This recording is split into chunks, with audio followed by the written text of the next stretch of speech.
సరిగా నేల మీదకి రాలేడా? రాగలుగుతాడు. అయినను సరే దేవుడు ఎందుకనంటే మానవుల మధ్యలోకి వస్తున్నాడు. మానవుల మధ్యలో నివసిస్తున్నాడు కాబట్టి మానవ స్వరూపాన్ని ధరించుకొని ఆయన రావాలి అని దేవుడి ఆజ్ఞ జారీ అయింది. తండ్రి అయిన ఆజ్ఞ జారీ అయింది. కాబట్టి ఆజ్ఞ ప్రకారముగా అక్కడ జరిగింది. ఆ ప్రవచనము కొన్ని వందల సంవత్సరాల క్రితం విడుదలైంది. కొన్ని వందల సంవత్సరాల క్రితం విడుదలైన ఆ ప్రవచనము ఎప్పుడు నెరవేర్చబడింది? తప్పకుండా ప్రవచనము దైవ రీతి అయిన ప్రవచనం అయితే, దైవ దర్శనం అయితే, దైవ చిత్తానుసారమైన ప్రవచనం అయితే వందల సంవత్సరాలను ప్రభువు ఇచ్చాడు. కాబట్టి ఆ ప్రవచనము తప్పకుండా ప్రభువు నెరవేర్చుటకు సమర్థుడై ఉంటున్నాడు.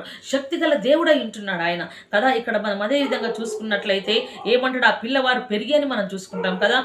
యూదుల రాజుగా ప్రపంచానికే రారాజుగా ఉండడానికి పెరిగాడని. హల్లెలూయా. ఎలా పెరిగాడు? ఆ పిల్లవాడుగా ఉండి పెరిగాడు కదా. ఎలా? యూదులకు